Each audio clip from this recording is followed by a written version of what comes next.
Bonsoir, nous sommes dans la joie de vous retrouver encore ce soir pour notre webinaire sur la préparation à la vie de couple.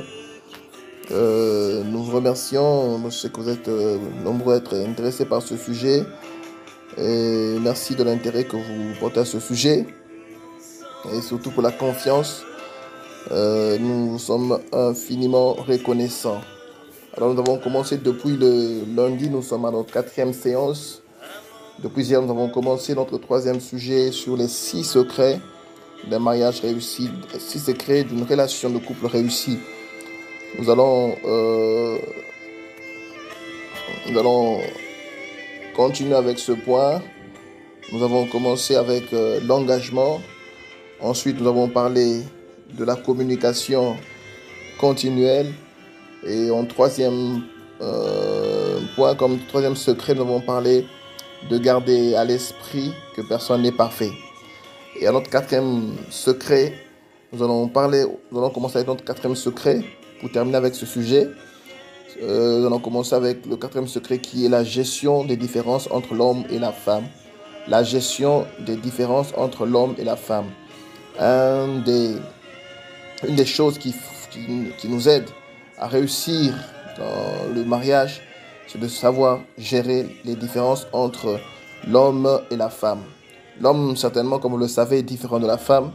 Il est important de comprendre ces différences, de les connaître et de savoir les gérer. Souvent, nous cherchons à ramener tout le monde à être comme nous.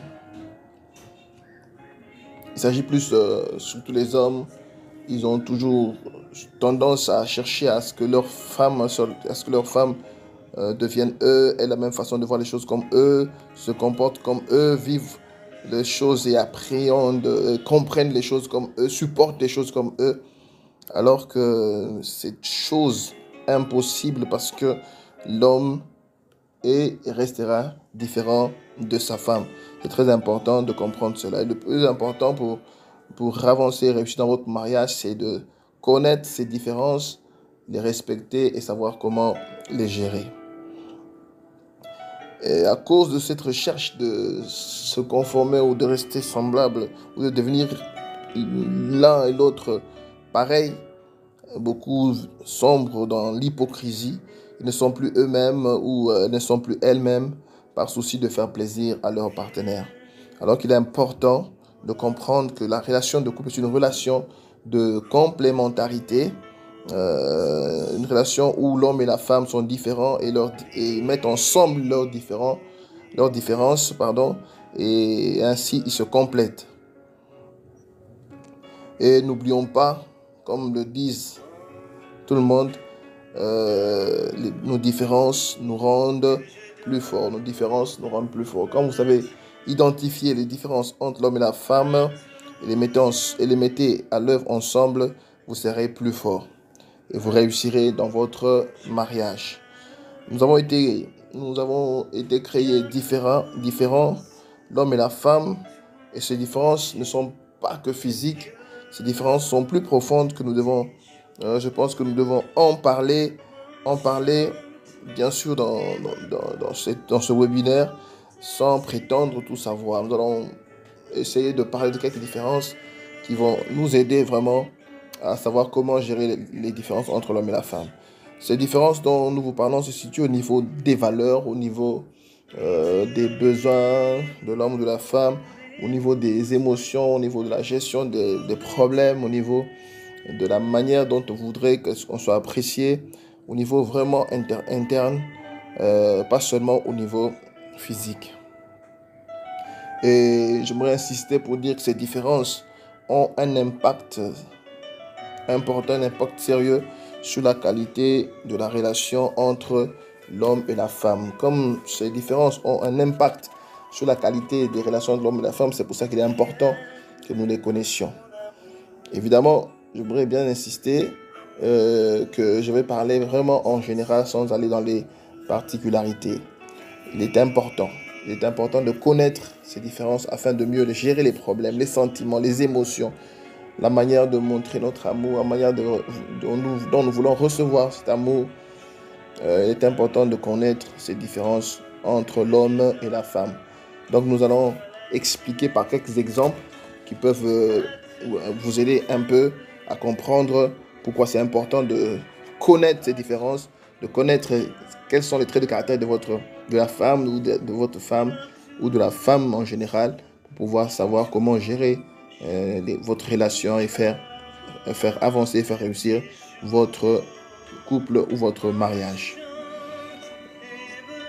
Par exemple, l'homme valorise la force, l'homme valorise la compétence, l'homme valorise ses réalisations.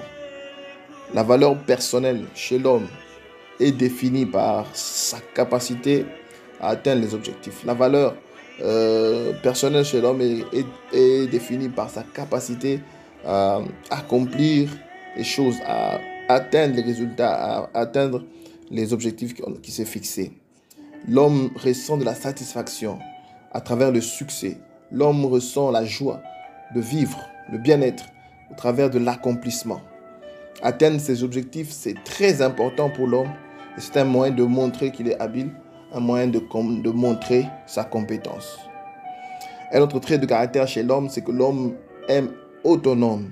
L'homme aime être autonome. Il parle très rarement de ses problèmes.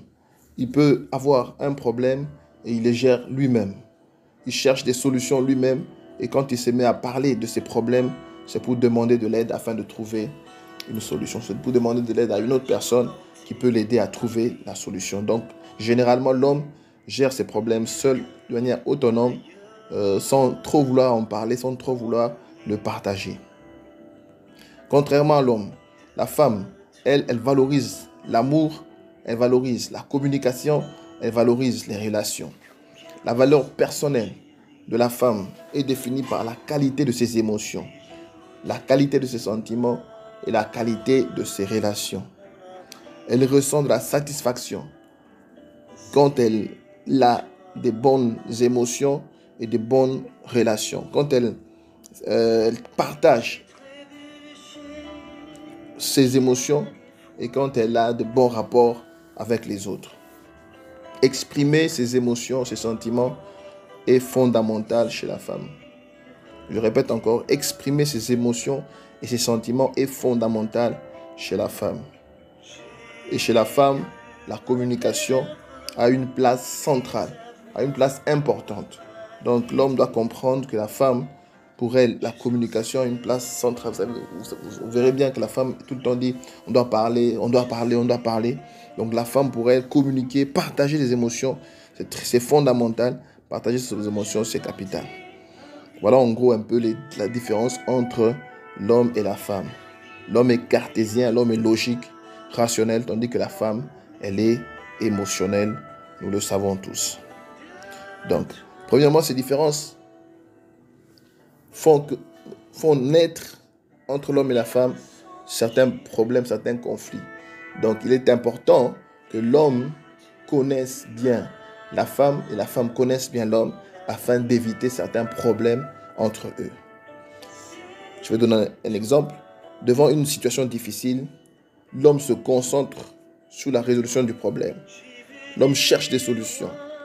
L'homme va même jusqu'à se refermer sur lui-même. Son humeur dépend même de l'évolution de la solution au problème. Quand le problème commence à trouver solution, c'est quand vous voyez l'homme qui commence à se libérer, l'homme commence à trouver encore son humour. Contrairement à l'homme, la femme, elle a besoin de comprendre les sentiments. Avant de chercher même la solution, elle doit comprendre les sentiments. Elle préfère partager avec les personnes qui lui sont proches ses pensées. Elle préfère partager ses émotions. Et voilà, la femme, elle cherche à partager ses émotions avec ceux qui sont proches d'elle quand il y a un problème. Pour elle, le fait de parler du problème la libère. Le fait de parler du problème clarifie son état d'âme. C'est important pour elle de pouvoir partager. C'est pour ça que vous allez la voir. Elle peut prendre son téléphone, elle appelle sa mère pour lui parler d'un problème qu'elle a. Elle appelle sa soeur pour parler d'un problème qu'elle a. Ou elle a envie de parler avec son mari de son problème parce que pour la femme, il faut qu'elle puisse partager ses émotions. L'homme lui préfère se refermer sur lui-même. et la femme veut en parler. Et ça crée des petits problèmes. La femme pense que l'homme devrait en parler aussi. L'homme souhaite d'abord trouver des solutions. L'homme, pour lui, il ne faut pas chercher trop à en parler, mais il faut trouver des solutions. Mais la femme, pour elle, elle cherche à partager ses émotions. Elle cherche à parler. Alors, les deux interprètent mal les réactions de l'autre. Et ils tombent dans des incompréhensions. Ils tombent dans le malentendu. Et c'est difficile. Ça devient difficile, ça devient compliqué parce que l'homme voudrait que la femme réagisse comme lui et la femme de même voudrait que l'homme réagisse comme lui. Quand l'homme se referme sur lui-même, la femme, pour elle, ça signifie que l'homme ignore le problème. C'est comme s'il ne tient pas compte du problème. C'est comme si il n'a pas confiance en elle ou elle ne compte pas suffisamment pour lui pour partager avec elle ses problèmes. Vous voyez, là où c'est surtout le problème. Que la femme, pour elle, la réaction de l'homme par rapport à ce problème devient encore un autre problème parce que l'homme se referme sur lui-même pour pouvoir trouver des solutions. Mais la femme pense que comme il ne partage pas ses sentiments avec elle, c'est comme si l'homme ne l'aimait pas suffisamment pour partager avec elle ses sentiments. Ou que carrément que l'homme est en train d'ignorer le problème. Pour lui, ce problème-là n'est pas important ou le problème n'est pas important pour lui. Vous voyez comment les problèmes peuvent surgir quand on ne connaît pas l'homme par la femme, quand la femme ne connaît pas vraiment comment l'homme fonctionne. L'homme parle des problèmes. L'homme, pour lui parler des problèmes, ça ne suffit pas forcément de trouver une solution. L'homme, pour lui, parler de problèmes, c'est généralement pour deux raisons. Quand il parle d'un problème, c'est généralement pour que la personne à qui il parle du problème puisse lui apporter une solution ou puisse l'aider à trouver une solution. Ou carrément, quand il parle du problème, ça veut dire qu'il considère que la personne à qui il parle du problème est responsable du problème. Donc, pour l'homme, quand il parle avec toi de ce problème-là, soit c'est pour que tu lui apportes la solution, soit il est en train de considérer que c'est à cause de toi qu'il y a ce problème-là. Et il ne comprend pas que la femme, elle, parle de son problème. Elle ne cherche pas forcément une solution. Pour elle, elle a d'abord besoin de quelqu'un qui l'écoute. Elle a besoin de quelqu'un qui l'accompagne. Elle a besoin de quelqu'un qui la comprenne. Elle ne cherche pas forcément d'abord une solution. Quand elle appelle sa mère, elle ne cherche pas d'abord une solution auprès de sa mère, mais elle voudrait quelqu'un qui soit là pour l'écouter. Elle ne considère pas l'homme comme responsable du problème en lui parlant du problème, mais elle a besoin de lui pour partager ses sentiments, ses émotions. Elle a besoin de lui pour un soutien. Elle a besoin de lui pour un accompagnement. Voyez un peu, quand l'homme ne connaît pas la femme et que la femme ne connaît pas l'homme, ce genre de problème peut surgir dans le couple et créer des problèmes. Des difficultés de communication peuvent naître lorsqu'on ignore ce genre de différence entre l'homme et la femme. Donc quand la femme vient parler à son homme de son problème, l'homme considère qu'elle vient pour chercher une solution. Alors que la femme, pour elle, quand elle vient pour parler de son problème à l'homme, elle vient au fait pour avoir auprès de lui une oreille qui l'écoute, un soutien, un accompagnement, un partage de sentiments, un partage d'émotions. Vous voyez un peu là où peuvent naître des difficultés de communication, des problèmes encore entre l'homme et la femme. Donc, l'homme et la femme doivent comprendre ceci. Premièrement, quand l'homme se referme sur lui-même pour trouver des solutions, il a juste besoin que la femme lui fasse confiance. Que la femme lui fasse confiance. Que la femme attende que l'homme trouve des solutions. Que la femme fasse confiance en sa capacité de trouver des solutions, en autonomie d'ailleurs. Donc, que la femme n'interprète pas mal le fait que l'homme se referme sur lui-même sans parler de ses problèmes, de ses sentiments, sans partager ses sentiments et ses émotions, mais qu'elle comprenne que l'homme, quand il est ainsi, il est en train de chercher une solution, elle doit juste lui faire confiance, juste lui accorder la confiance. Deuxièmement, quand la femme parle de ses problèmes, l'homme doit d'abord lui offrir pas une solution, mais d'abord de l'attention. D'abord une oreille qui écoute. Une écoute compréhensive des sentiments et des émotions. En gardant bien sûr les idées de solutions en lui-même. Sans les partager d'abord avec la femme. Parce que la femme, ce qu'elle cherche, ce n'est pas d'abord la solution que tu peux lui offrir. Mais ce qu'elle cherche d'abord, c'est l'attention et l'écoute. Un homme qui est là pour l'écouter. Un homme qui est là qui lui offre son attention, qui l'accompagne.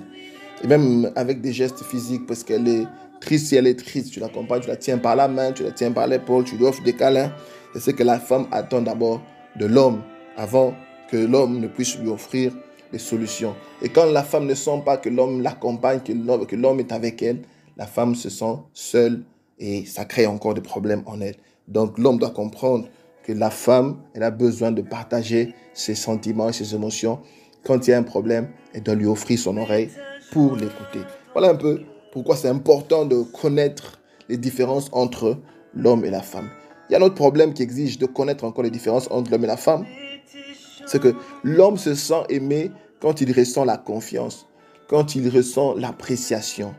Alors que la femme se sent aimée quand elle reçoit des petites attentions et de la compréhension.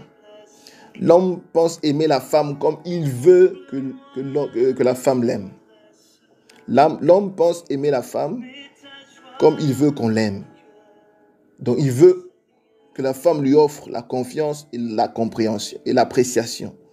La femme veut que l'homme lui offre des petites attentions et des compréhensions. Et l'homme offre à la femme la confiance et l'appréciation qu'elle ne cherche pas, qu'elle n'attend pas. La femme aussi offre à l'homme des petites attentions, de la compréhension. Elle veut savoir ce qu'il fait, pourquoi il le fait, pourquoi ça ne marche pas. Elle veut s'intéresser parce qu'elle doit lui offrir de l'attention. Et ça, c'est pas ce que l'homme attend. L'homme attend de la femme la confiance et l'appréciation. Donc lui dire, mais vraiment, j'ai aimé comment tu as supporté cette histoire. J'ai aimé comment tu as traité ce problème. Vraiment, j'ai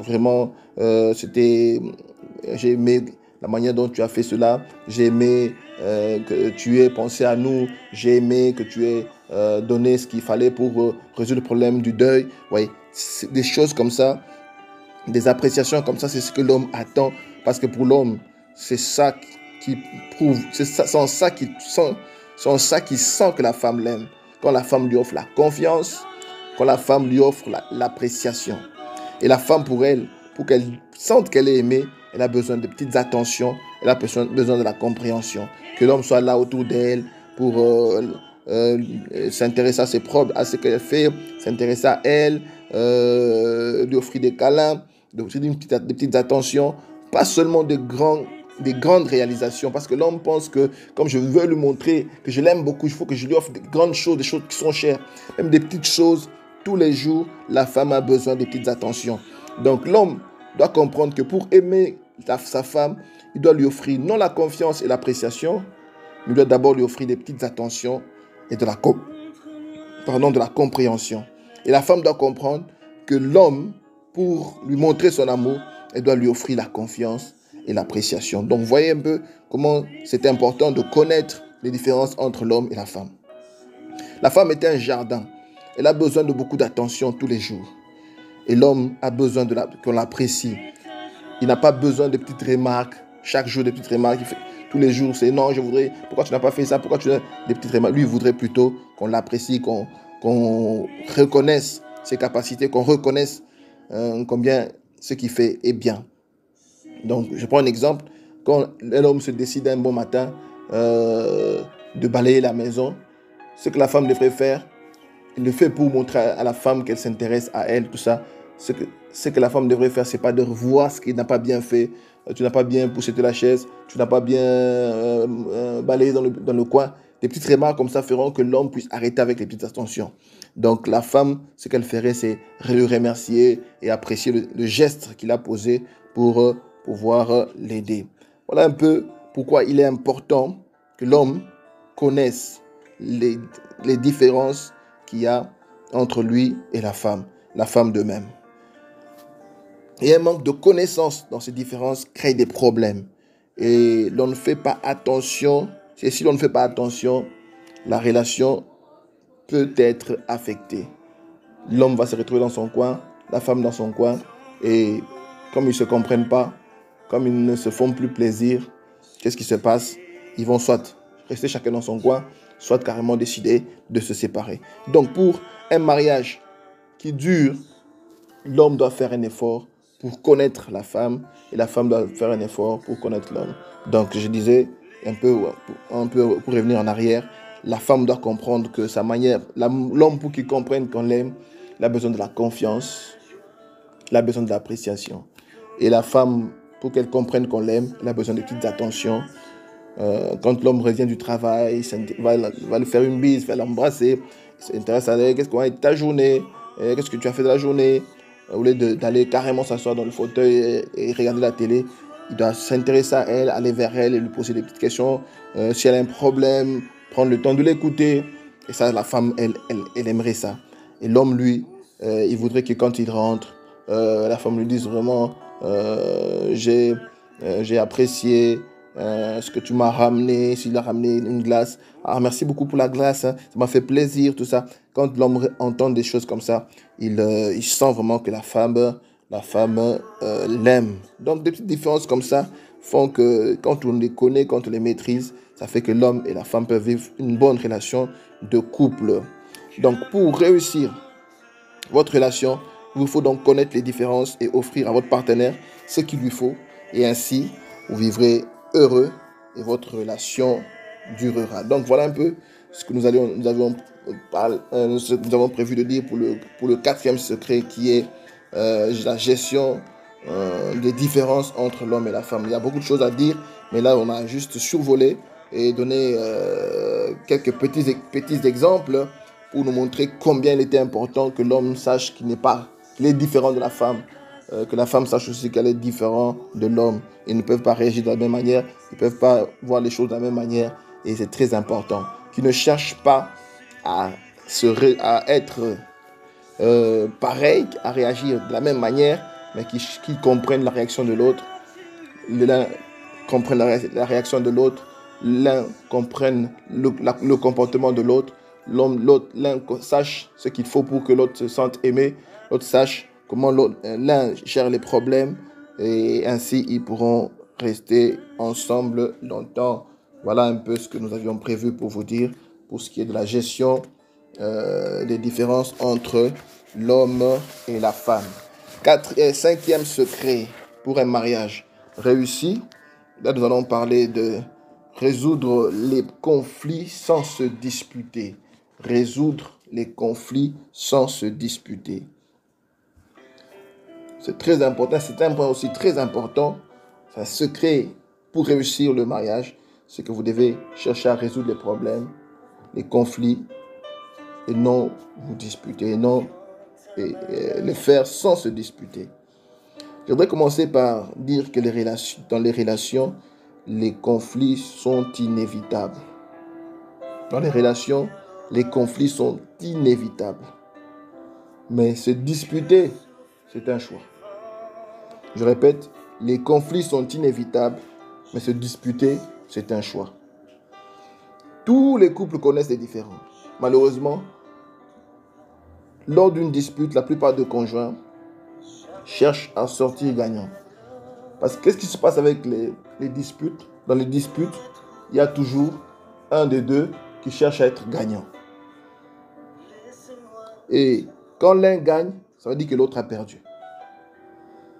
Soit l'un gagne, l'autre perd. Soit l'un gagne, quand l'un gagne, ça veut dire que l'autre perd. Ou bien c'est match nul. Et quand c'est match nul, tous sont perdus. Et ce qui est important de connaître, c'est que personne n'aime perdre et personne n'aime vivre avec les perdants. Donc personne n'aime perdre et personne n'aime vivre avec les perdants. Donc quand vous créez des disputes, ce n'est pas votre avantage. Parce que soit vous cherchez à être gagnant et en étant gagnant, l'autre est frustré, l'autre est blessé parce qu'il est considéré perdant. Et en même temps, vous qui avez gagné, vous créez un sentiment en vous que vous ne comprenez pas au départ, parce qu'en réalité, ceux qui gagnent n'aiment pas rester avec ceux qui perdent. Donc, s'il y a des problèmes, s'il y a des conflits, trouvez des solutions sans vous disputer.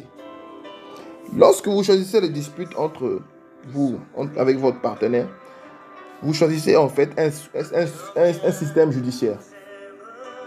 Dans un système judiciaire, on demande de dire la vérité. Et dans un système judiciaire, on finit par condamner une personne ou par la justifier. Donc, La dispute est comparée à un système judiciaire où l'un est condamné et l'autre est justifié. Et vous savez le sentiment qui se crée en celui qui est condamné. Donc, les disputes n'ont pas de place dans une relation d'amour. Dans votre relation à deux, ne donnez pas la place aux disputes. Quand il y a un conflit, cherchez des solutions ensemble. J'espère que je me fais comprendre. Les disputes rapidement sont chargées d'émotions. Et vous pouvez finir avec les hurlements, vous pouvez finir avec des cris, vous pouvez finir avec des pleurs, avec des sentiments de tristesse, parce qu'il y a des disputes. Et dans les disputes, il y a souvent des mots qui échappent, qui touchent à la personnalité. Dans les disputes, il y a des condamnations de votre partenaire. Des fois, on l'accuse de ne plus vous aimer. Des fois, on l'accuse de tous les défauts parce qu'on est en dispute. En dispute, c'est comme si on est dans un combat de sport où tout est permis. Et des fois, on le regrette après pourquoi on a dit certaines choses.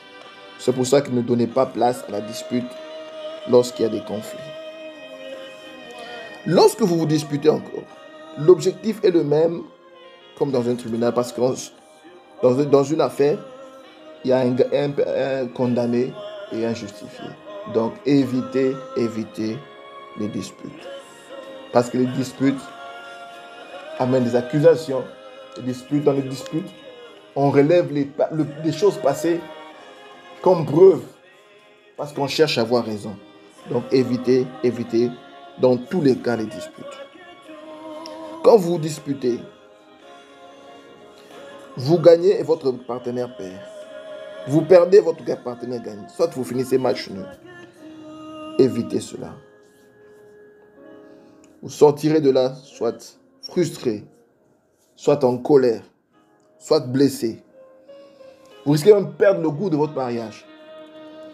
Vous pouvez même perdre espoir en votre mariage, juste à cause des disputes.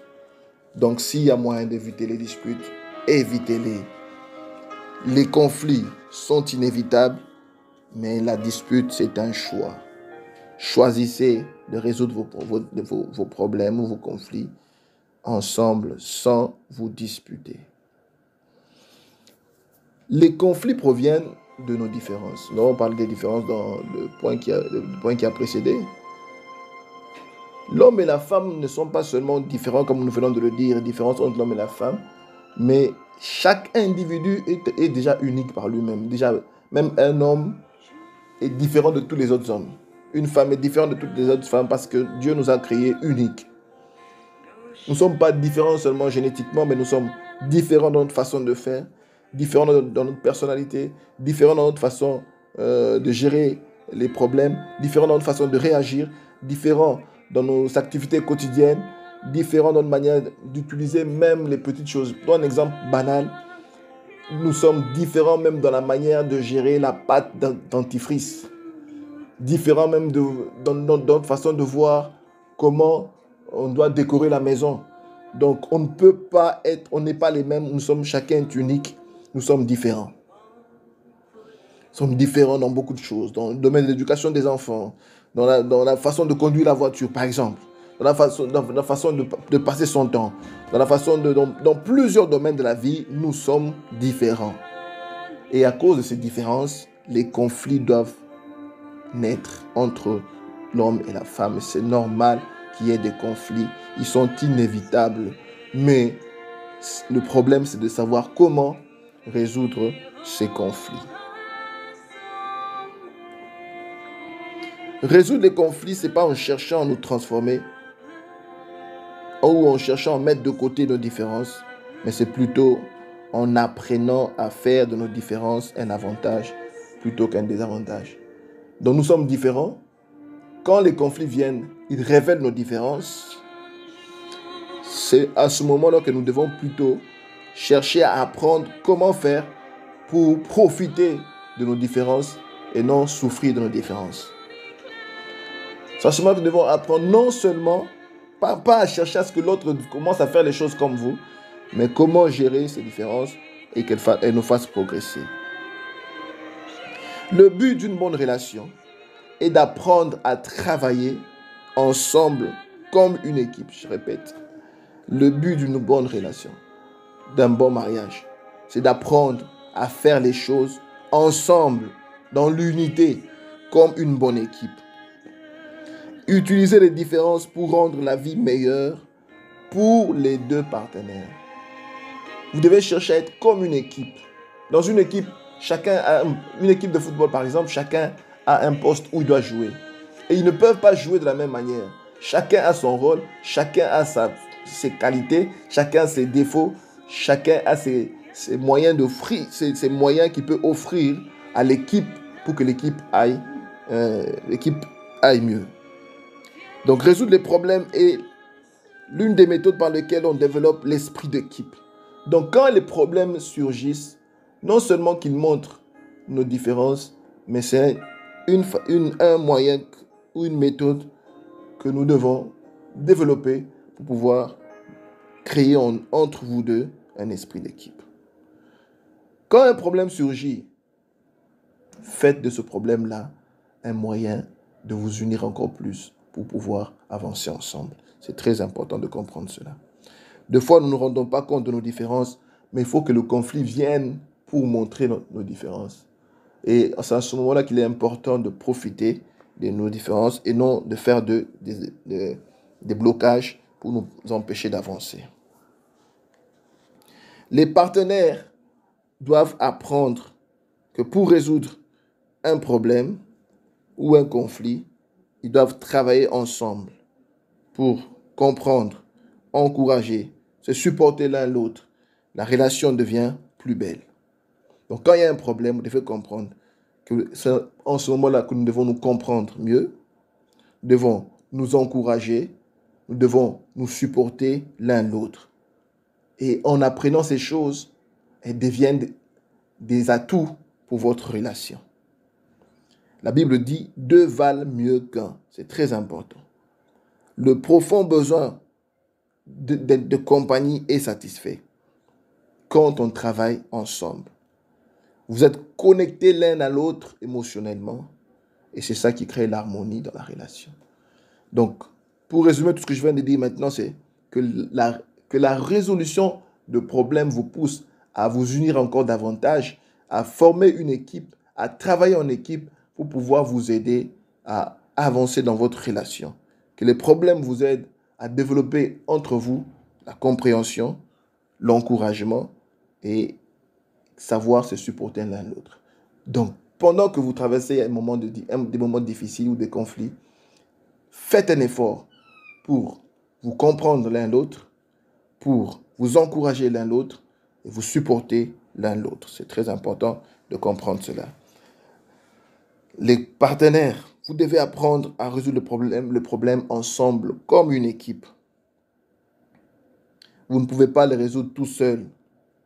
Et ne laissez pas les problèmes se résoudre tout seul avec le temps. Mais mettez-vous ensemble, comme une équipe. Cherchez des solutions. Apprendre à résoudre le problème ensemble est important. Mais ça peut exiger que vous puissiez changer d'attitude. Ça peut exiger que vous puissiez apprendre à écouter. Ça peut exiger que vous puissiez traiter votre partenaire avec respect. Ça peut exiger que vous puissiez négocier des solutions. Ça peut exiger que vous puissiez faire certaines choses. Mais c'est dans votre avantage. Vous êtes une équipe. Vous avez un même objectif. Donc s'il faut faire toutes ces choses, faites-le. S'il faut changer d'attitude, changez d'attitude. S'il faut apprendre à écouter, faites-le. S'il faut traiter votre partenaire avec respect, faites-le. S'il faut négocier des solutions, faites-le. Tout cela dans le but d'atteindre l'objectif qui est de résoudre le conflit que vous avez entre vous. Ce ne sera pas toujours facile, mais ça sera toujours rentable pour votre relation. Ce ne sera pas toujours facile, mais ce sera toujours rentable pour votre relation. Alors parlons du changement d'attitude. C'est très important. Nous allons juste parler du changement d'attitude dans la résolution de problèmes ensemble. C'est-à-dire quand il y a des problèmes, apprenez à les résoudre ensemble. Pour cela, vous devez apprendre à changer d'attitude. Souvent, excusez-moi. Souvent, la différence entre résoudre un problème ou les conflits et les disputes, c'est l'attitude. C'est l'attitude qui montre. C'est l'attitude qui fait la différence entre résoudre des conflits et les disputes. Pourquoi les gens se disputent? Une des causes pour lesquelles les gens se disputent, c'est la rigidité, la sévérité, l'absence d'indulgence. Quand on s'excuse difficilement, quand on pardonne difficilement, quand on fléchit difficilement, c'est là que votre résolution, votre quête de la solution devient des disputes. Vous avez des problèmes entre vous. Quand vous ne voulez pas fléchir, vous ne voulez pas pardonner, vous ne voulez pas vous excuser, ça crée des disputes. Ça crée des disputes. Quand vous dites, mon opinion est la bonne, ma façon de voir les choses est la meilleure, ça crée des disputes. Celui qui veut résoudre les conflits de la bonne manière, il doit avoir une attitude différente.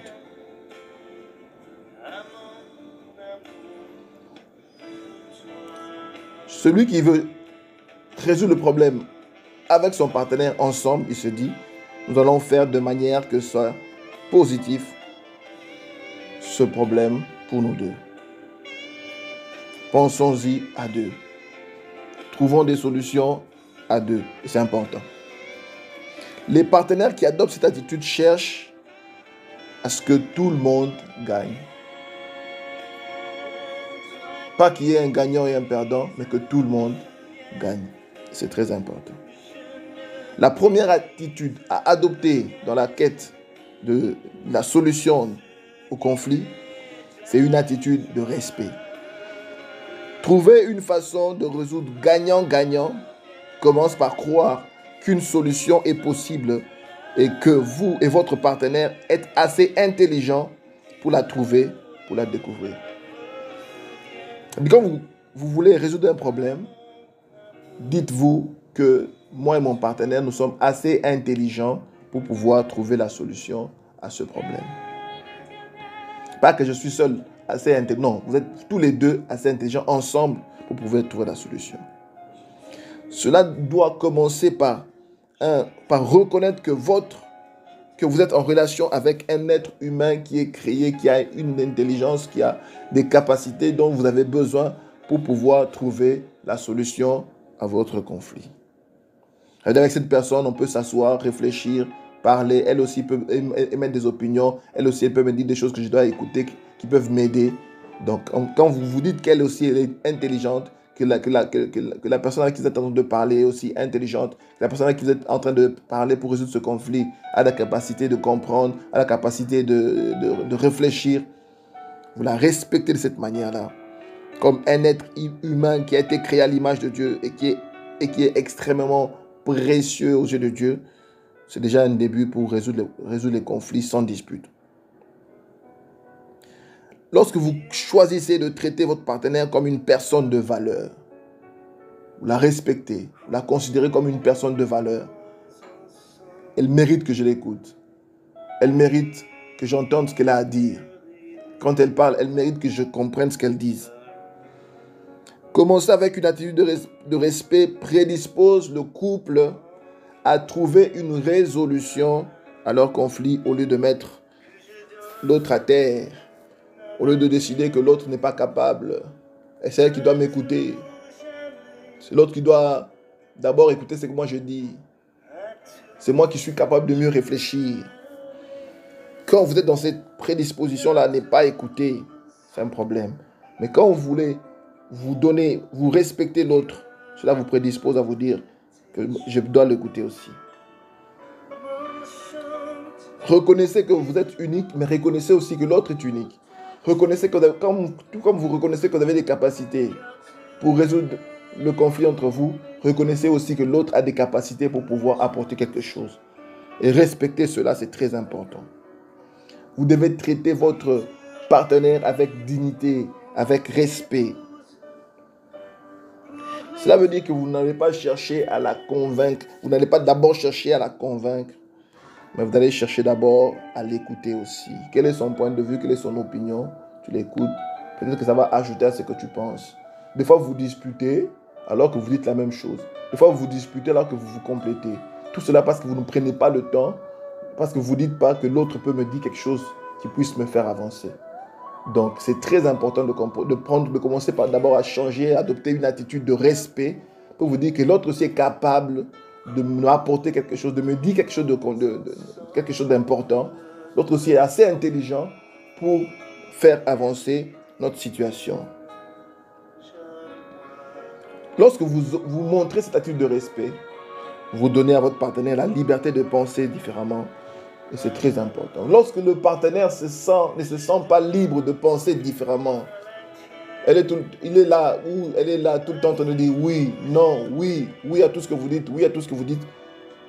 Vous ne gagnerez rien de cette personne. C'est pour ça que vous devez commencer par adopter une attitude de respect si vous espérez avoir quelque chose de bien, une pensée, une opinion de valeur auprès de votre partenaire. C'est très important de comprendre cela. Respectez les pensées, les sentiments de votre partenaire. Évitez des paroles de condamnation et des paroles de mépris, des paroles où l'autre se sent diminué. Mais parlez-lui avec respect et elle aussi, elle pourra, et votre partenaire pourra se sentir libre de pouvoir exprimer ses émotions ou exprimer ses pensées, dire ce qu'elle pense et faire avancer la chose. Deuxième attitude à adopter, c'est une attitude d'amour. L'opposé de l'amour, c'est l'égoïsme. Les personnes égoïstes cherchent à imposer leurs valeurs aux autres.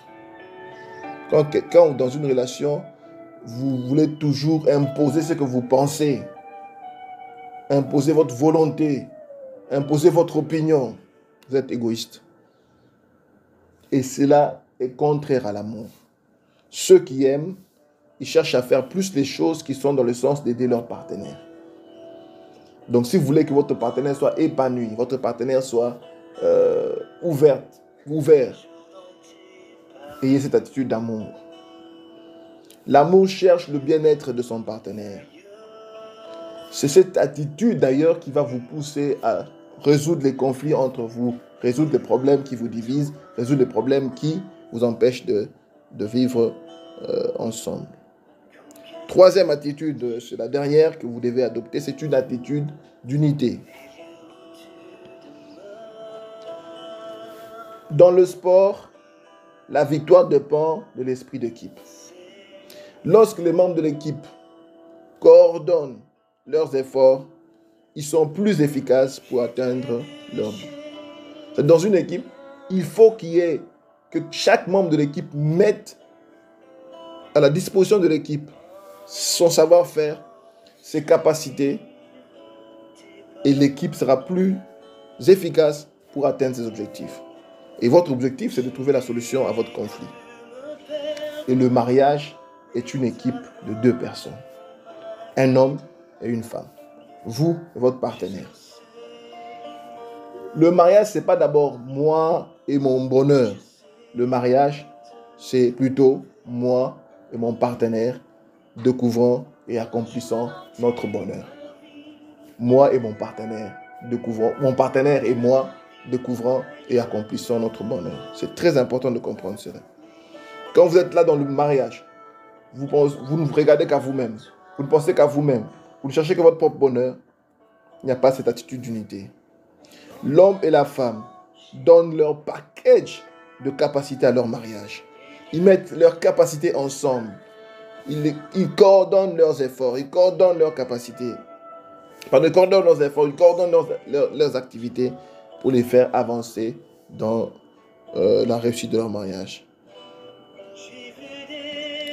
Quand l'homme et la femme se rendent compte qu'ils sont une équipe, ils comprennent qu'on ne joue pas l'un contre l'autre, mais on joue tous dans la même équipe. Vous jouez dans la même équipe, vous jouez pour le bonheur de votre mariage. Quand il y a un conflit entre vous, cherchez à résoudre ce problème parce que vous le faites pour vous deux.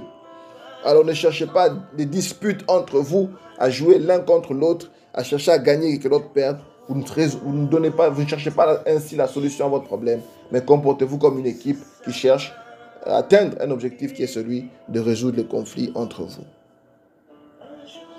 C'est l'attitude d'unité qui va créer ce climat-là dans lequel les conflits peuvent être résolus. Quand vous êtes unis, vous vous dites, nous n'allons pas laisser ce problème nous dominer. Non, le problème ne peut pas vous dominer. Les différends ne peuvent pas vous dominer. Les conflits ne peuvent pas vous dominer. Développez cet esprit, cette attitude d'unité. Mettez-vous ensemble, réfléchissez. Qu'est-ce que nous devons faire pour avancer?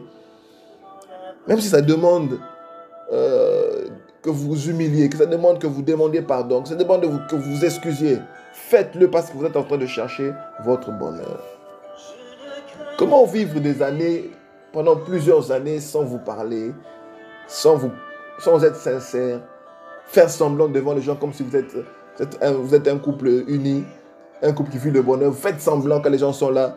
Et puis quand les gens sont partis, vous retournez chacun dans son coin. À quoi cela vous sert? À quoi cela vous sert? Changez d'attitude. Cherchez votre propre bonheur. Mettez-vous ensemble et trouvez des solutions à votre conflit. Donc pour résoudre vos conflits, choisissez de bonnes attitudes pour le faire au lieu de vous disputer. Dites-vous, je choisis de respecter mon partenaire et ses idées, même si elles sont différentes des miennes. Deuxièmement, je choisis d'aimer mon partenaire et je ferai tout pour l'aider et le rendre heureux. Troisièmement, je choisis de croire que mon partenaire et moi sommes une équipe et ensemble, nous trouverons la solution à nos conflits par la grâce de Dieu. Voilà un peu ce qui concerne les conflits, la résolution des conflits sans se disputer. C'est très important de comprendre cela, combien vous devez travailler à cela, résoudre les conflits. Alors nous allons terminer par le 6e secret qui ne va pas nous prendre beaucoup de temps, les changements dans la relation. Le changement dans la relation, ça veut dire comment négocier le changement de son partenaire. Comment négocier le changement de son partenaire. C'est ce que nous allons terminer par là. Tout celui qui est en couple voudrait à un certain moment voir son partenaire changer par rapport à un certain comportement. Le partenaire peut afficher un certain comportement qui ne plaît pas et l'on souhaiterait que le partenaire puisse changer. Et c'est normal que l'on puisse le souhaiter. Des fois, ces désirs ne sont pas exprimés et ça crée des frustrations. Pardon. Quand ces désirs de voir le partenaire changer sont enfouis en nous-mêmes, ça enfouit dans nos rêves, ça crée des frustrations. Des fois, l'homme peint sa femme avec des changements qu'il désire. Et dans ses rêves, il voit une femme parfaite, une femme sans défaut. Et cette vision secrète qui n'est pas exprimée de son parfait partenaire devient une barrière à l'intimité dans le monde réel, dans la réalité. Commencez à vous éloigner de votre partenaire parce que vous souhaitez qu'elle devienne ce que vous imaginez, cette personne parfaite-là. Et ça crée des problèmes. Et de l'autre côté, il y a des hommes et des femmes qui ils ont ce désir-là, la manière de le dire, des fois en public, devant les gens, une manière agressive, avec un langage très violent, un comportement brutal. Ils révèlent l'intensité de leur désir de voir le partenaire changer. Et ça crée encore des frustrations. Le partenaire peut changer, mais contre sa volonté, ça crée des problèmes. Elle change à l'extérieur, mais à l'intérieur, elle n'a pas changé. Ça crée vraiment des problèmes, des frustrations. Et d'autres vivent dans des espoirs, des attentes interminables. Ils pensent que le changement chez le partenaire ferait que les choses soient différentes. Pour l'autre, se dit, pour que je sois heureux, il faut que l'autre puisse changer. Pour que moi je commence à faire ceci, il faut que l'autre fasse cela. Et ça devient compliqué. Mais comment négocier alors ce changement-là chez son partenaire?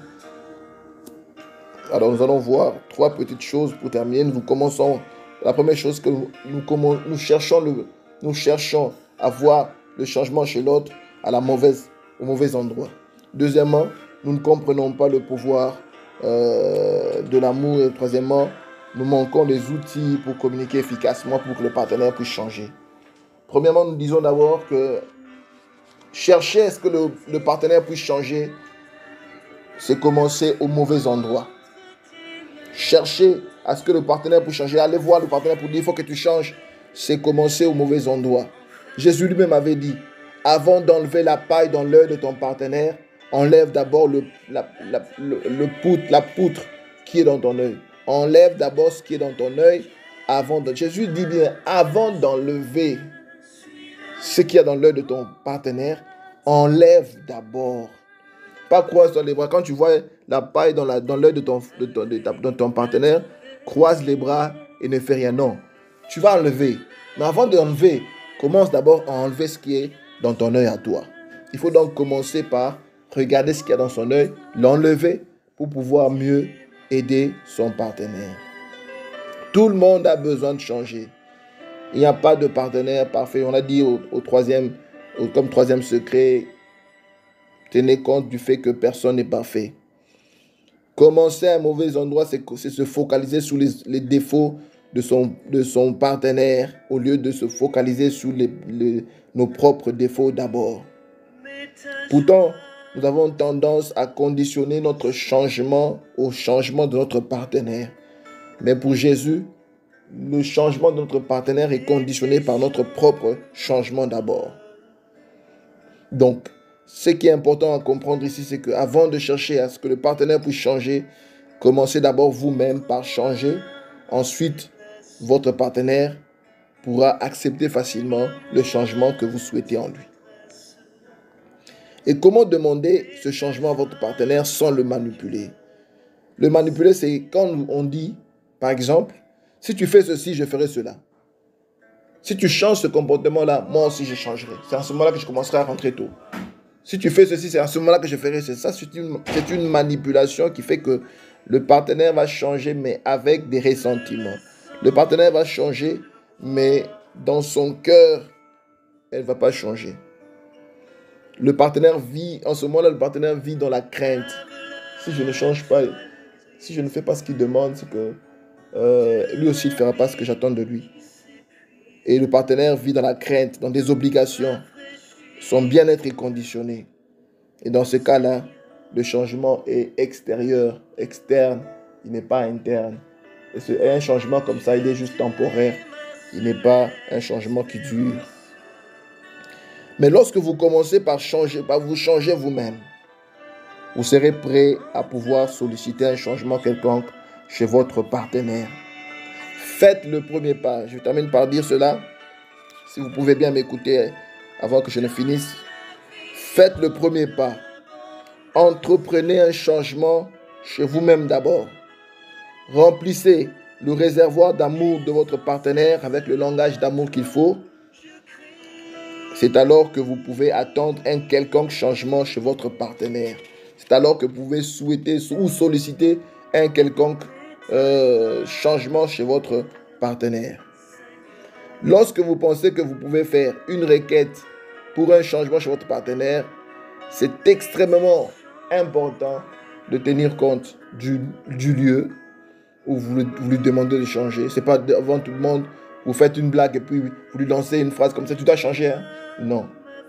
Tenez compte du lieu, tenez compte du moment et soyez sensible à son état d'âme, à ses émotions. C'est très important. On ne demande pas cela à n'importe quel moment. Tenez compte des émotions présentes de votre partenaire. Donc ne le faites pas n'importe où, n'importe quand, n'importe comment. Mais tenez compte du lieu, du moment et de ses états d'âme ou de ses émotions. Trouvez le bon moment pour parler à votre partenaire, mais sans oublier le préalable.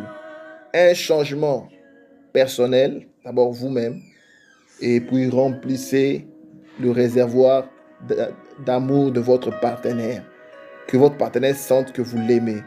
Que votre partenaire voie que vous avez fait des efforts pour changer vous-même. Et en ce moment-là, votre partenaire sera ouvert pour n'importe quel changement que vous pouvez solliciter auprès de lui. Voilà un peu le troisième point, le sixième secret que nous avons évoqué dans ce webinaire. 6 secrets. Premièrement, vous devez être engagé dans votre mariage, dans votre relation, l'engagement.